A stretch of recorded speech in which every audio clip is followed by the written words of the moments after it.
Hola de nuevo, bienvenidos a Gabinete en la Sombra.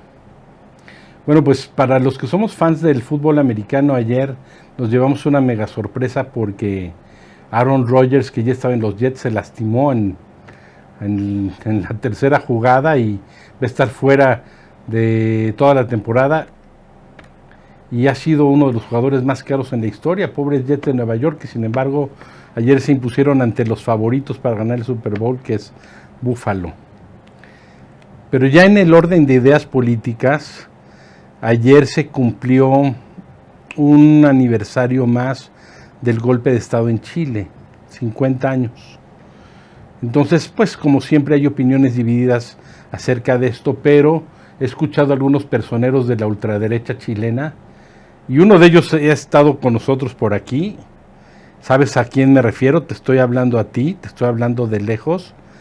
Y vi lo que circulaste y quiero decirte que está muy mal que crean que Salvador Allende fue el responsable del golpe de Estado que le dieron. Es como si a una mujer violada le culparas por haber usado minifalda y por ese hecho haya sido víctima de esa violación. Es una sinvergüenzada eso que dicen y que circulan por ahí. Ya les voy a preguntar también a nuestros invitados del día de hoy una opinión acerca del golpe de Estado en Chile y lo que significa para la izquierda latinoamericana y esta conmemoración. Pero estamos también aquí para hablar de este México del año que entra, de electoral. Se supone que es electoral, aunque ya empezaron ante precampañas de hace tiempo y ya vimos en los temas de las regulaciones, no regulaciones, etcétera, y el tema de las no campañas. Pero quisimos esperar hasta este programa para que ya estuvieran más o menos los momios y las candidaturas establecidas, aunque falta movimiento ciudadano. Paradójicamente, un legado de López Obrador, así como de Ruiz Cortines, fue la mujer y el voto.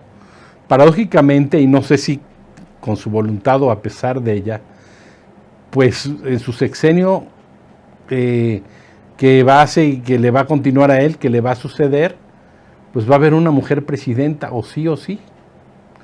Y eso, pues, sí va a ser recordado como parte de una cuarta transformación. No sé si era parte del paquete, pero va a haber una mujer presidenta de México y eso me parece, en lo personal, muy seductor.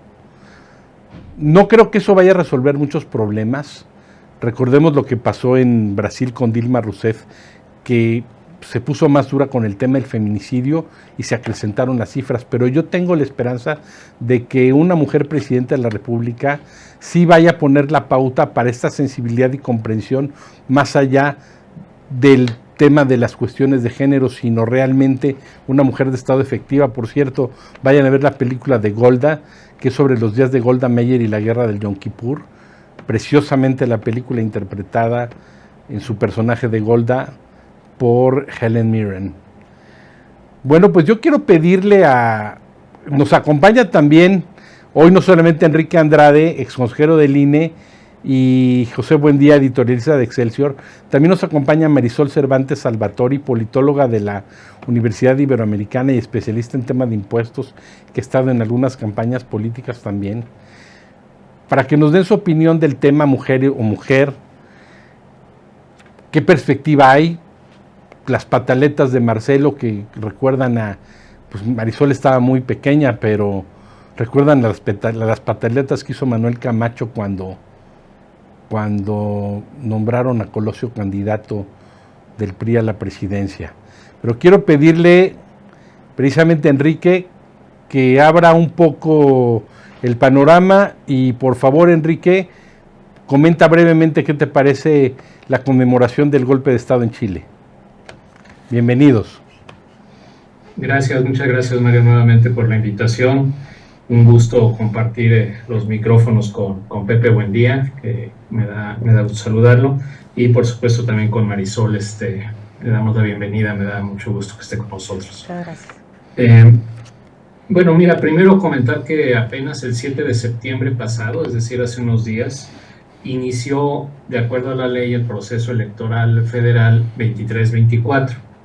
Esto sería la primera etapa de lo que marca la ley como las etapas para finalmente concluir este proceso electoral con la calificación de la elección que tendremos el 2 de junio.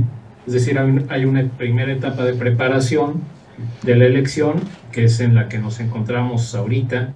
Luego vendría, de acuerdo a la ley, la elección el 2 de junio, y luego vendría una etapa postelectoral que justamente es para resolver todas las controversias que se susciten durante la elección, y finalmente el tribunal tendría que dictaminar la elección presidencial y dar la mayoría, la constancia de mayoría a quien haya resultado electo o electa en las elecciones del 2 de junio.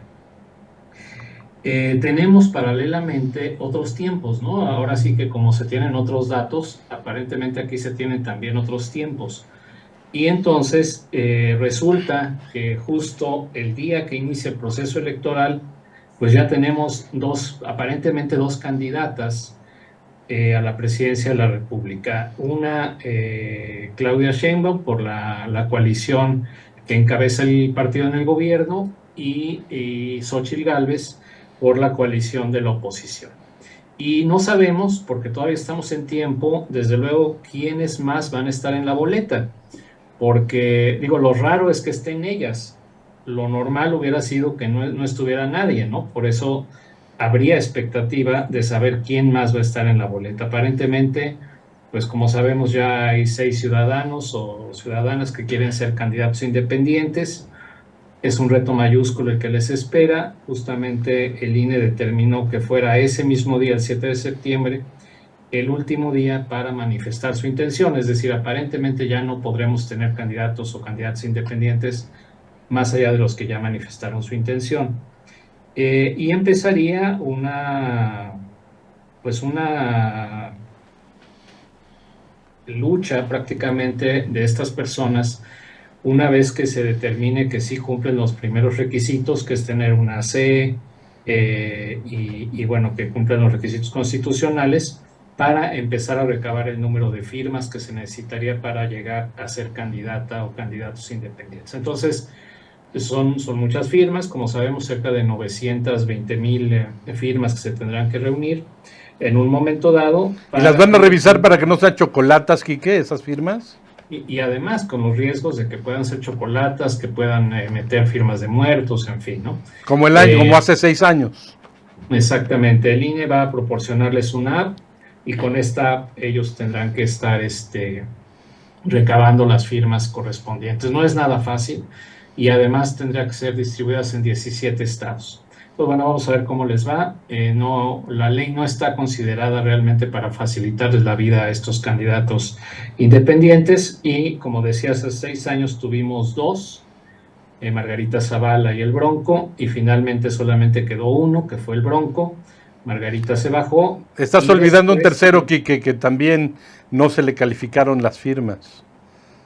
Exacto, y después justamente el Bronco también tuvo problemas por las firmas, que recordemos que se inició un proceso penal incluso en su contra, ¿no? Por utilizar recursos públicos para obtener estas firmas. Entonces, bueno, finalmente por eso no sabemos todavía y cuál va a ser la decisión de Marcelo Ebrard, porque pues lo que dijo ayer es: si Morena no le hace caso a mi impugnación, cosa que es muy previsible, se tendrá que ir al Tribunal Electoral. No sé cuál pueda ser ahí el resultado, y después de eso determinar si va o no a participar por Movimiento Ciudadano, porque no le queda más opción en todo caso más que Movimiento Ciudadano, o que se desprendiera uno de los partidos que está en coalición ahorita con Morena o en la oposición, para darle la candidatura a Marcelo Ebrard, ¿no? Cosa que se ve también muy, muy difícil. Pues yo creo que sería el contexto en general, Mario, que yo daría para empezar. Y desde luego, pues interesante la conmemoración, por supuesto, del golpe de Estado, la presencia del presidente López Obrador allá. Quedan muy claras cuáles son sus prioridades. Ayer también se reunió el grupo de los 20 en la India, y pues fue la Secretaría de Relaciones Exteriores y no el presidente a reunirse con el grupo de los 20 economías más poderosas del planeta, y en su representación fue la Secretaría de Relaciones Exteriores. Digo, la verdad es que queda claro que que la prioridad pues no es hacer alianzas económicas por lo pronto, o a lo mejor no hacerlas personalmente, ¿no? Entonces, pues ese sería... Pero ya están hechas, Enrique, ¿no? El TEMEC ya está hecho y prescrito y yo creo que va para muchos gobiernos adelante, ¿no? Va para muchos años. Aquí más bien era el tema del nearshoring, ¿no? Que parece que puede ser la alternativa futura de México y bueno, pues la ausencia del presidente.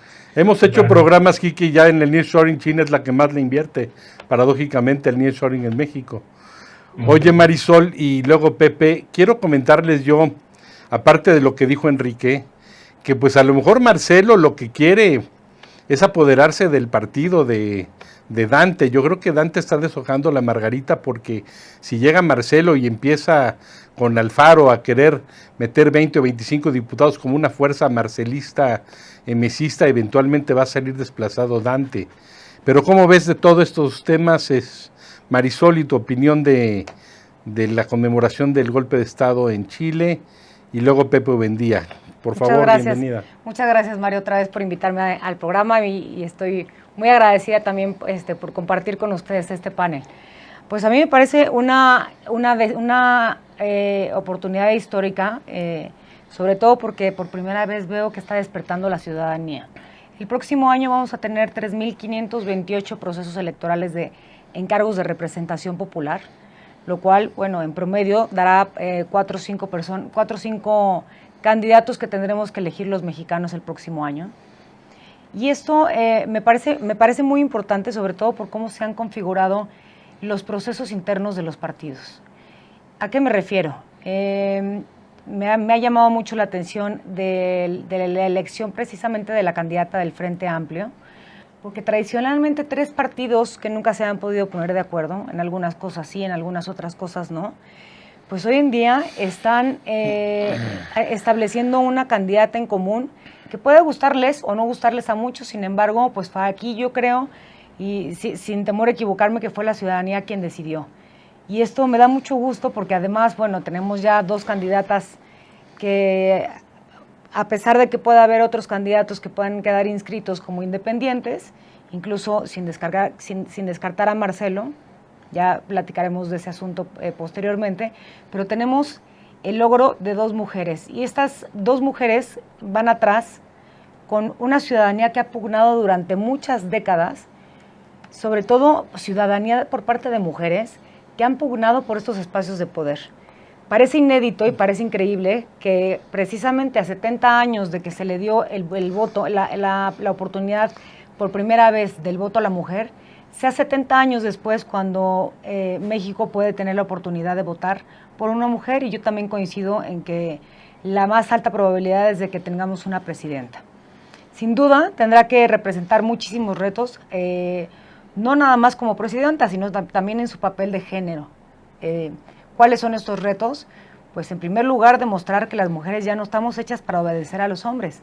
Sabemos que estos pactos patriarcales son los que han configurado los partidos políticos durante mucho tiempo. Entonces, en este caso, las 2 candidatas que se ven punteros en las encuestas tendrán ese reto tan importante de demostrar que ellas tendrán sus habilidades políticas propias y que tendrán también una autosuficiencia e independencia para poder imponer la agenda, no nada más un tema de agenda de género, sino un tema propio de la sensibilidad de una mujer. Entonces, bueno, me parece en este contexto que las mujeres ya ganamos, la ciudadanía ya ganó, y me parece que hay un avance claramente para la democracia en esta elección de 2024. Pepe, buen día. Dice Marisol que la ciudadanía ganó, pero yo veo muy apuntalados a los partidos. Por ejemplo, vi que a Xóchitl, después de que le dieron la espalda el grupo que estaba apoyando a Krill, que son los que tradicionalmente gobiernan el PAN en el DF, vi que le dieron la espalda a Krill, y entonces Krill no le quedó más que declinar, y entonces estaban acuerpando a Xóchitl. Tanto es así que en Santa Fe, en el centro Vancomer, cuando le dijeron que Xóchitl, que había declinado Beatriz Paredes, pues fueron las panistas clásicas, una delegada en Álvaro Obregón y otra del grupo que siempre ha estado en el PAN del DF y que quieren apuntalar a Santiago Taboada. Las vi ahí apuntalar a Xóchitl, o sea que, y luego declina el presidente del PRI a favor en un acto anticipado hacia Xóchitl, y pues yo veo que los partidos tienen muy bien acuerpada a Xóchitl. Vamos a ver, Xóchitl, cuáles van a ser las perlas de la Virgen que va a negociar o no. Y Marcelo, ¿cómo ves, Pepe? Pues deshojando la margarita, pero como Camacho, ¿no? El jueves les voy a hacer un anuncio para después el lunes hacerles otro anuncio. Y cuando regrese de la gira, el lunes les hago otro anuncio y el jueves otro anuncio. Me recuerda mucho a Camacho. Pero bueno, ¿cómo ves, Pepe? Bienvenido. Y Marisol, en la siguiente ronda, Marisol, nos dices del golpe de Estado en Chile. ¿Qué opinas? Por favor, Pepe, y no se te olvide lo del golpe de Estado en Chile. Bueno, la verdad es que sí, Marcelo no acaba de decidirse, por lo menos no acaba de decidirse en enfrentarse con el presidente López Obrador. Parece que ese es el punto. Él no quiere enfrentarse con el presidente. Creo que lo ha dejado bastante claro, sus declaraciones han sido bastante nítidas. No quiere hacerle por ningún daño, por ninguna razón, dice, le haría daño político al presidente, y eso forma parte, pues, de los obstáculos que ha venido, digamos, tratando de sortear para tomar una decisión que no acaba de tomarla, como tú decías hace un momento. Ha tenido varios momentos, varias oportunidades para tomar una posición mucho más firme y mucho más clara, y no lo ha hecho. Y no lo ha hecho, en primera, por eso, por no enfrentar al presidente, y en segunda, porque me parece que nunca ha estado convencido de salirse de Morena e irse a otro partido. Creo que ha sido la vieja estrategia durante mucho tiempo, el que él ha tenido, esa vieja práctica que se instaló, digamos, con los gobiernos democráticos, incluso antes en la transición, de tratar de negociar con la desobediencia, y en este caso, pues lo que no ha encontrado son, digamos, ninguna posición de parte del presidente de Morena de negociar el amago de ruptura que lo viene haciendo ya hace tiempo. Creo que el tiempo se le ha pasado. Creo que cuando comenzó esto, pues no había lo que hoy tenemos. ¿Qué tenemos hoy? Que la oposición ya tiene una candidata. Ahí está Xóchitl. Tenemos también que en Morena hay una decisión después del proceso interno, la revolución de la encuesta, que es en firme, que, como ha dicho la propia dirigencia de Morena, es definitiva, no se va a echar para atrás. Claudia Sheinbaum, esa es la otra cosa que tenemos, la candidata del partido en el gobierno, ya ha recibido incluso el bastón de mando de parte del presidente y se dispone a comenzar a recorrer el país para movilizarlo. Entonces, pues creo que es bastante claro que lo que tenemos son ya dos candidatas, dos mujeres que aspiran de manera inédita en este país a la presidencia. Seguramente una de ellas llegará, aunque la carrera comienza con una ventaja importante de parte de Claudia Sheinbaum. La última encuesta que vi le daba, pues, cerca de 14 puntos arriba de Xóchitl Gálvez, que fue hace un par de días, fue ayer. Pero en cualquier caso, ahí está la competencia entre ellas. Y a mí lo que me parece importante de esto, que es un tema que han insistido en el programa, es aportar una nueva sensibilidad. Eso está bien. La posibilidad de traer una óptica distinta, eso también está bien. El tema de que es una lucha muy antigua que las mujeres han dado en este país desde hace décadas, por lograr alcanzar todos los puestos de representación popular sin techos de cristal. Y eso me parece que es una buena noticia y parte del legado que va a dejar el presidente López Obrador. No se lo podemos escatimar, ahí está. Sin embargo, ahora lo que vamos a necesitar de cada una de ellas es que, a partir de sus sensibilidades, de sus ópticas y de su distinta manera de ver las cosas, vayan explicando cuál va a ser su postura frente a algunos de los asuntos que más nos importan de la agenda nacional. O sea, sí, otra sensibilidad, pero ¿qué va a hacer, por ejemplo, Claudia Sheinbaum respecto de la estrategia de seguridad? ¿Qué va a hacer respecto de la militarización? ¿Cuál va a ser la postura que va a tomar? Al mismo tiempo que Xóchitl. ¿Cuál es en concreto el proyecto o el programa o la propuesta que tiene frente, pues, a uno de los centrales que preocupa al electorado, y es parar la violencia. En efecto, sus propuestas van a ser, aunque con otra óptica y otra sensibilidad, las que pusieron en práctica los gobiernos del PAN, de Fox o de Calderón, va a retomar ese modelo. ¿Qué van a hacer en economía? ¿Van a mantener la política social o van a tratar de promover cambios constitucionales y moverla? En fin, creo que esas son las respuestas que ahora hay que pedirles en campaña a las dos. Y digo las dos porque por lo pronto pues lo que tenemos es una elección a dos bloques.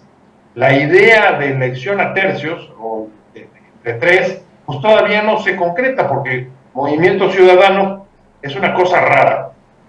Habiendo tenido candidatos muy bien posicionados, ahora parece que no tiene liderazgos que presentar para la elección del 24. Ahí está Alfaro, que se bajó, ahí está Luis Donaldo Colosio, que también se bajó, ahí está incluso el destape que el propio López Obrador hizo de Samuel García. Y hoy pues parece que está esperando a ver si el otro se decide, o por lo menos esa es la apariencia que da, o por lo menos no ha salido a desmentir y decir, no, pues nosotros a Marcelo no lo estamos esperando. Está guardando, de hecho, en una estrategia en que parece conectar con la propia indefinición de Marcelo, pues de ganar tiempo. ¿O qué pasa con Patricia Mercado también, Pepe? Porque parece que la quería lanzar Movimiento Ciudadano para ver 3 candidatas, ¿no? Un tercio de mujeres ahí. Pues eso es posible, ella está dentro de los nombres que ha barajado Dante Delgado, incluido el propio, es decir, la candidatura en extremis del propio Dante Delgado. Sin embargo, yo lo que estoy viendo es que algunas de los nombres que ha puesto sobre posibles candidatos internos, la verdad es que no les han permitido crecer, porque pues no han salido, no se han movido, no se les conoce suficientemente, y creo que el propio método y los propios tiempos de la dirigencia del Movimiento Ciudadano han sido un obstáculo para el crecimiento de candidatos internos, y ahora algunos de ellos no sé si estén demasiado entusiasmados en participar, pues porque piensan, posiblemente es la situación de la propia Patricia, que son una candidatura de sacrificio, y pues eso me parece poco interesante a esta altura para varios de los propios internos. Claro. Pepe, ¿qué opinas del golpe de Estado en Allende, conmemoración 50 años?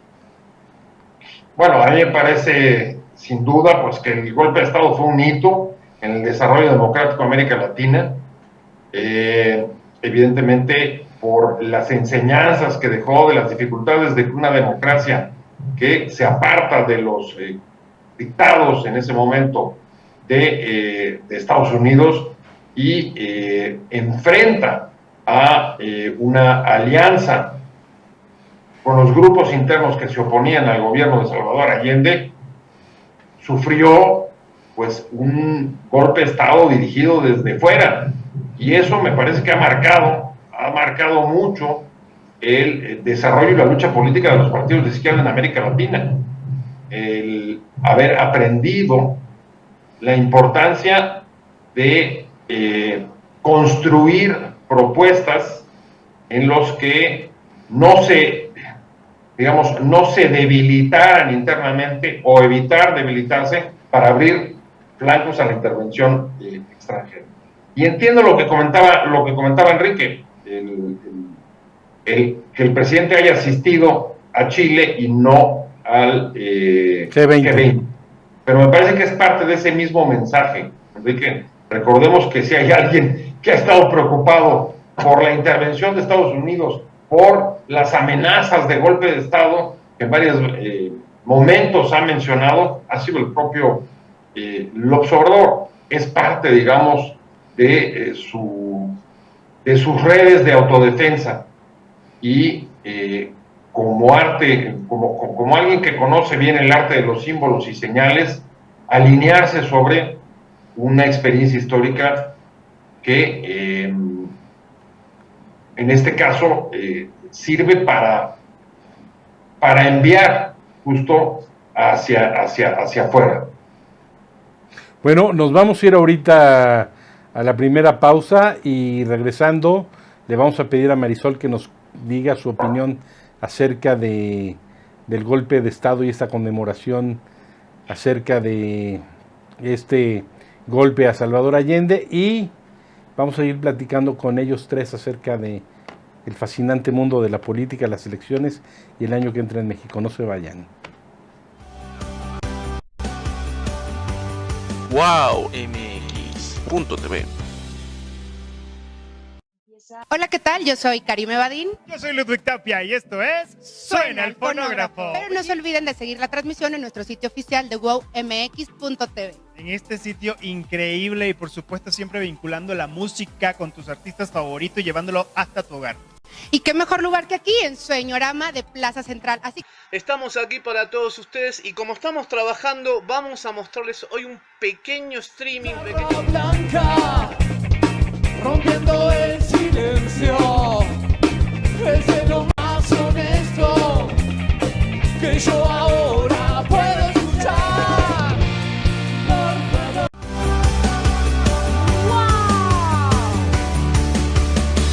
WowMX.tv.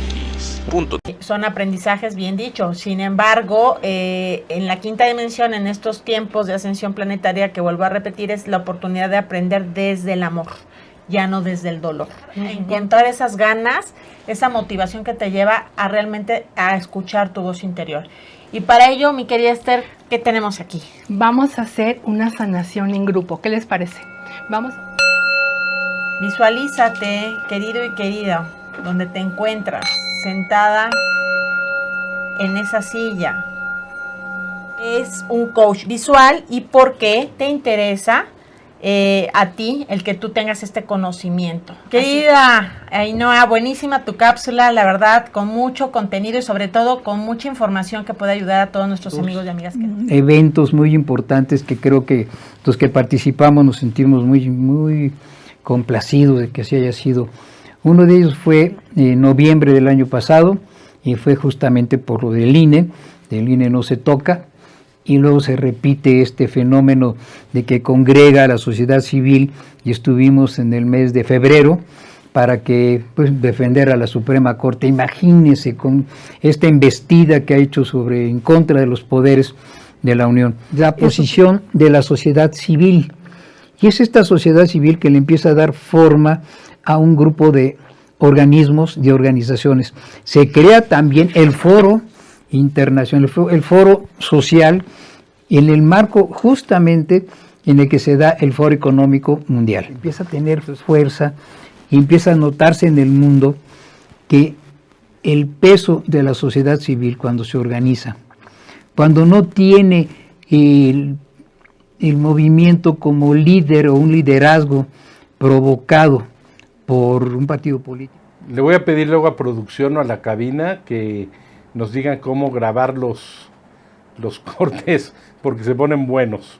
Marisol, ¿qué opinas del golpe de Estado, la conmemoración? Bueno, creo que esto ha sido un hecho histórico que ha marcado además el camino y la construcción de una democracia mucho más sólida que la que tenemos en México. Incluso, bueno, hablando y trayendo a colación el tema que nos trae ahorita aquí, la elección de dos candidatas que ya tenemos la seguridad de que aparecerán en las boletas en el próximo 2 de junio de 2024, pues podemos hablar que en América Latina, un país precursor de que haya la oportunidad de que existiera una presidenta mujer, precisamente fue Chile. Entonces, me parece incluso que esta construcción democrática, esta construcción de la ciudadanía, por supuesto, empieza desde la transformación histórica del golpe de Estado. Yo creo que México debería de apuntar sus ojos, la ciudadanía debería de apuntar sus ojos a ver cómo se ha metido la ciudadanía también en meterse en las agendas. A mí no me gustaría que el 2 de junio de 2024, como tradicionalmente ha pasado cada 6 años, lleguemos a las boletas y digamos, bueno, es que ninguno de los candidatos o candidatas me representa. Bueno, yo creo que estamos todavía muy a tiempo, estamos a 9 meses de la elección, en donde la ciudadanía tiene la oportunidad también de imponer agenda, de por supuesto participar, de decirles a las candidatas o candidatos eventualmente que puedan participar en el proceso ¿Cuáles son los temas que más les importan a la ciudadanía? Sabemos que el tema de seguridad, salud, o sea, son temas que no paran de estar en los medios todavía. Sin embargo, hay grupos de la sociedad civil que están pugnando por agendas de minorías, y creo que es la oportunidad también de las candidatas de tener esa sensibilidad. En alguno de los programas anteriores platicábamos que hay estudios en comunidades indígenas en donde le preguntan a la mujer y al hombre cuáles son las necesidades más básicas que ellos ven a nivel municipal. A diferencia de las mujeres, los hombres contestan que el servicio eléctrico les parece mucho más importante que el tema del agua. Y las mujeres, bueno, siendo la base del núcleo, por lo menos tradicional de la familia, se da cuenta que el tema del agua tiene muchas implicaciones en salud, higiene, educación, y tiene mucho más impacto en la vida de la familia. Entonces creo que esta sensibilidad de mujer, por supuesto sin demeritar la sensibilidad que tengan los hombres en otras áreas, puede llevarnos a construir políticas públicas distintas a las que hemos visto. Oye, Enrique, decía Pepe por ahí en el entrecorte, y yo coincido con él, que Xóchitl está copada por Marco Cortés. Le dieron la espalda a Krill. Creo que Santiago hizo mal. Yo, en la verdad, como persona que trabajó con Beatriz Paredes y que dirigió una revista siendo ella presidenta del PRI, no vi muy bien que la sacaran así de la jugada, ex ante el procedimiento. Entiendo el pragmatismo de que vamos unidos y bla bla y vamos a sacar a alguien al final, pero no vi bien eso, y no vi bien tampoco que Santiago se retirara, Enrique, diciendo, oye Beatriz, me retiro, pero declino por Xóchitl. Yo creo que un acto de honestidad hubiera sido, me retiro y mis votos no son ni para Xóchitl ni para Beatriz, me salgo del cuadrante, pero como que estaban ya recargando los dados y forzando a Beatriz, y Beatriz ha estado ausente. Increíble, Xóchitl que partió piñatas del PRI y que siguió el tono del PRI, que son rateros, y que ahora Hidalgo ya es una desmemoria de lo que pasó cuando estuvo en campaña, pero se me hizo increíble que estuviera ella en el PRI y no estuviera Beatriz Paredes. Y la verdad, como priistas y además conociendo a Beatriz, la verdad sí, en lo personal me molesté un poco.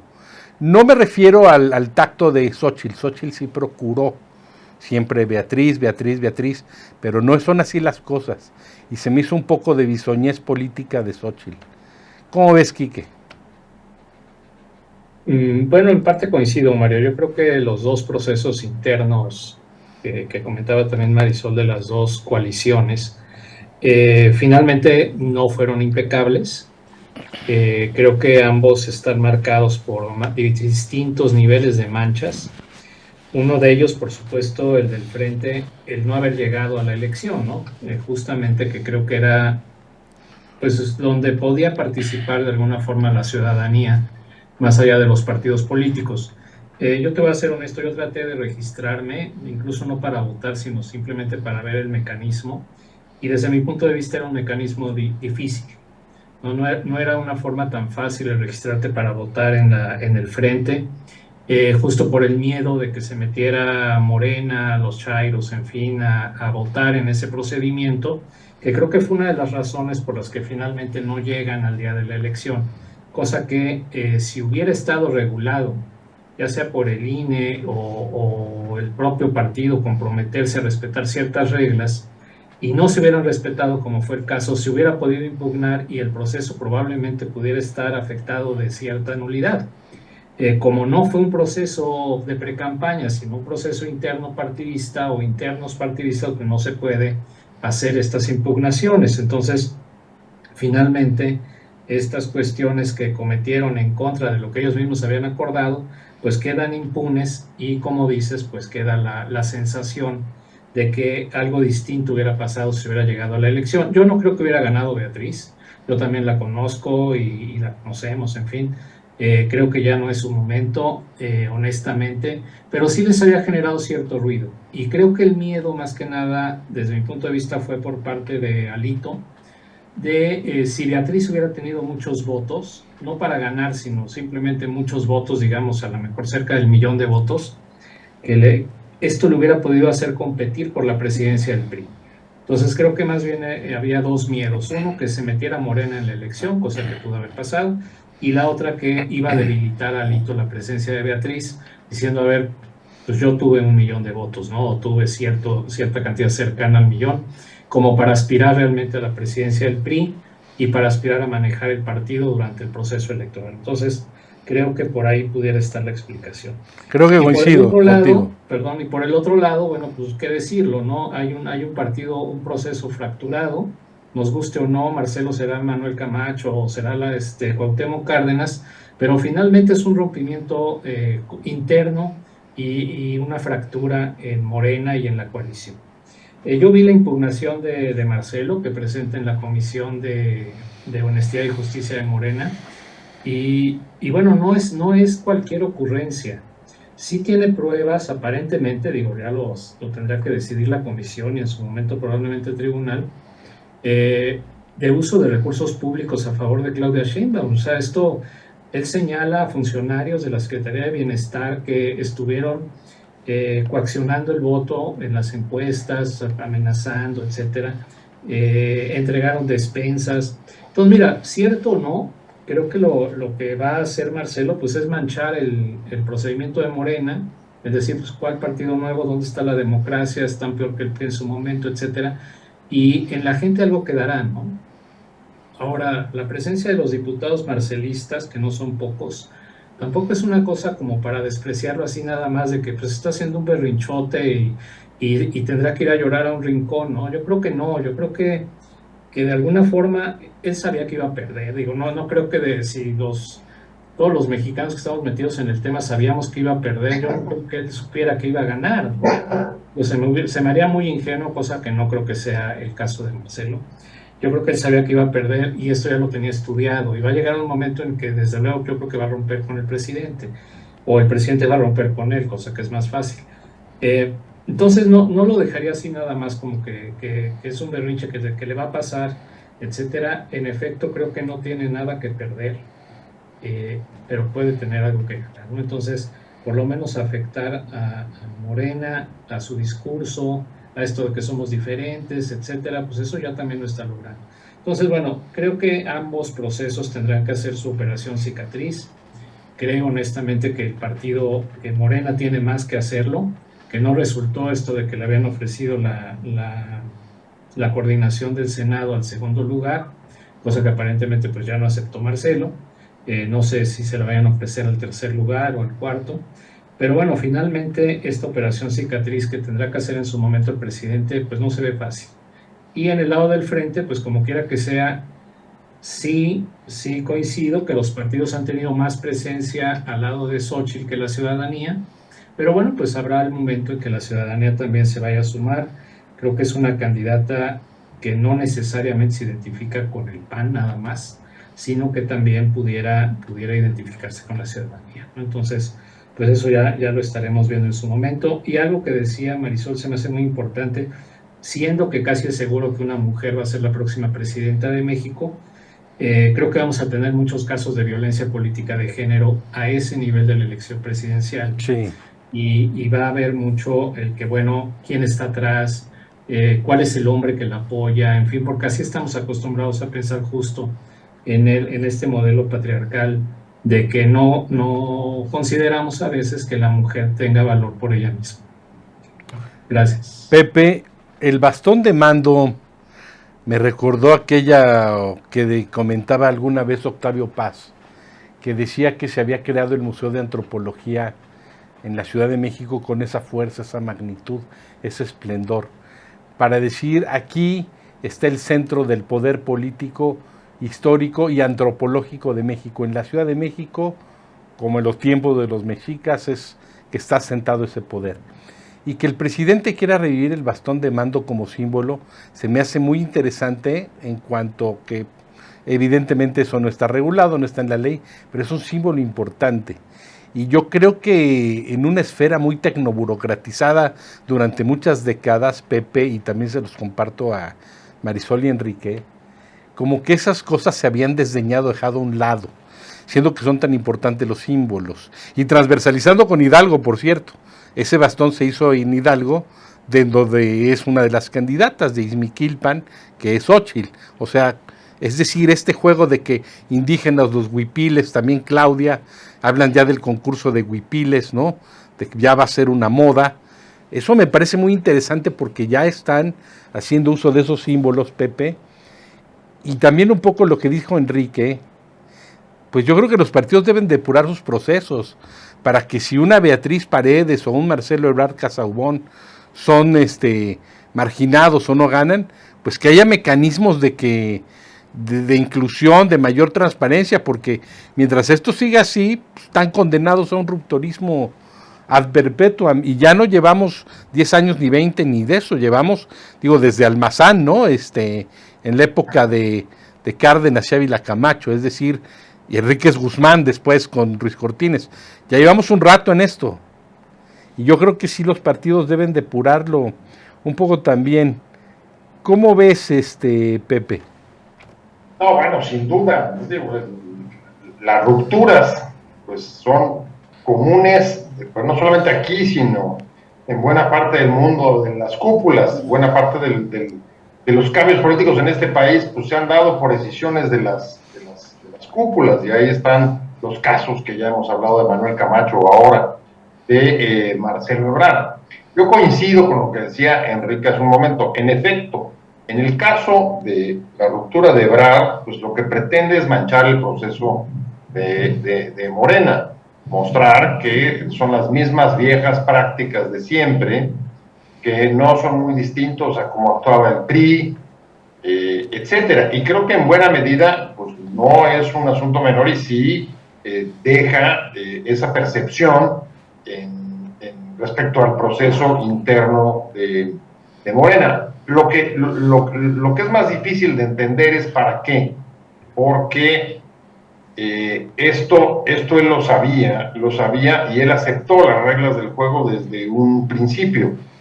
Y desde incluso impuso las reglas, Pepe, también, ¿no? ¿Perdón? Impuso las reglas también, de algún modo, le dieron gusto para que no se saliera. Bueno, casi todas las demandas que él puso respecto de la forma de llevar a cabo la interna y la encuesta, el presidente le contestó positivamente. Ahí estuvo la renuncia de los funcionarios. Que Claudia no quería, por cierto.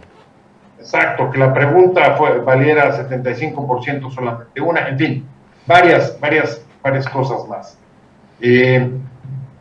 Entonces, la cuestión es qué hace que acepte las reglas, y luego, hasta el final, Enrique, pues lo que vimos sobre todo ya a la hora, en la etapa del levantamiento y el conteo de votos, fue pues prácticamente una acción deliberada para reventar la encuesta. Lo que vimos en el World Trade Center, la supuesta agresión a Malú Micher, el uso de fuerza pública, como denunciaba, que ese parece que fue el detonante que lo lleva a decir que, a sugerir prácticamente que se retirara del proceso. Bueno, todos esos elementos parecen no solamente querer manchar el proceso, sino haber querido reventarlo. Y haber querido reventarlo, otra vez la pregunta es ¿para qué? ¿Con qué fin? Que se reponga la elección para tener otra oportunidad. Esa era la tirada, además sabiendo que eso no iba a ocurrir. Más bien, creo que lo que refleja es que Marcelo Ebrard piensa mucho más como un viejo priista que como alguien que conoce bien a Morena. Creo que no conoce bien a Morena, y la prueba de ello es que trató de actuar como muchas decisiones anteriores, manejando el amago, el chantaje y la amenaza de desobediencia para negociar posiciones. Y lo que encontró es, una, que no hubo receptividad del presidente, y dos, que la forma como actuó todavía lo divorcia más de la comunidad interna en Morena, de los morenistas. Lo ven, si antes lo veían lejano o que no era morenista o suficientemente morenista, ahora es peor. En el caso del Frente no me parece menor lo que pasó tampoco. Puede uno reconocer que fue un primer intento por hacer una primaria, estoy de acuerdo. Sin embargo, no se despojó de las viejas formas de simulación y de control por parte de las cúpulas partidistas, al punto de que pues lo que parecía haber comenzado como las guerras del hambre, acabó siendo una guerra del hambre, pero sin competencia, porque uno a uno se fueron bajando y al final incluso no se llegó a conocer la opinión de la ciudadanía, porque se canceló la última consulta, evidentemente sin preguntar a la propia ciudadanía. La ciudadanía quedó al margen de ese proceso. Entonces, ahí sí coincido con lo que decía Mario. Necesitamos todavía caminar mucho para tener procesos internos mucho más competidos, que permitan que crezcan liderazgos, que haya el surgimiento de candidaturas sin mayores obstáculos y por supuesto sin que para prosperar tengan que tener la anuencia, el apoyo de las dirigencias de los partidos. Bueno, pues ya nos vamos a ir a una ronda final y les voy a pedir que en un minuto contesten esta pregunta. Marisol, Enrique y Pepe. ¿Marcelo Ebrard le quita votos a Xóchitl si es candidato de Movimiento Ciudadano? Unos dicen que es una pregunta simplista, leí yo ayer. Sin embargo, Marcelo es un candidato metropolitano y sus votos vienen de aquí porque aquí es donde era conocido en el Distrito Federal cuando fue jefe de gobierno. ¿Le quita Marcelo votos a Xóchitl? Yo creo que no hay que perder de vista que incluso este proceso que hace Morena, pues es un proceso interno. Entonces, siendo Marcelo el que queda en el segundo lugar y el que lo hace, pues evidentemente un perdedor, por lo menos en este proceso, hace pues que quien haya votado por él sí sienta una identificación con él. Yo pienso que esto Morena lo tiene que tener muy claro y tiene que tener claro que esto puede generar una decisión en los votantes de Morena. Desde mi punto de vista, esto le ayudaría a Xóchitl porque partiría además a una elección virtualmente en 3 candidatos, un poquito a la voluntad de Marcelo a donde se quieran ir y a donde se quiera ir y por supuesto de los otros partidos en donde lo quieran acoger. Pero es una cosa que yo, siendo dirigente de cualquiera de los partidos, no perdería de vista porque creo que a quien termina afectando es al Movimiento de Regeneración Nacional. Sin duda. Quique, en menos de un minuto, ¿afecta a Xóchitl o a Claudia un rompimiento de Marcelo Ebrard Casaubon? Barceloneta. Coincido con Marisol, yo creo que afecta a los dos. No sabemos qué tanto a cada quien, pero yo creo que afecta a Morena, por supuesto, es parte de lo que quiere, dividir a Morena, y la otra afecta desde luego a Xóchitl porque pues es el voto clase mediero, ¿no? Que es el que aparentemente le adjudican a Marcelo. Hace ratito comentaba Pepe una encuesta, yo veo una hoy en la mañana, así nada más rápido, Claudia Sheinbaum 42, Xóchitl 30 y aparentemente Movimiento Ciudadano 12, ¿no? Cosa que es mucho sin candidato. Bueno, habrá que ver, creo que ahí está la estrategia de quién va a sumar esos 12 que faltan, ¿no? También. Pepe. Pues coincido, 25%, segundo lugar en Morena, no es poca cosa y ahí una decisión pues va a dañar a Morena.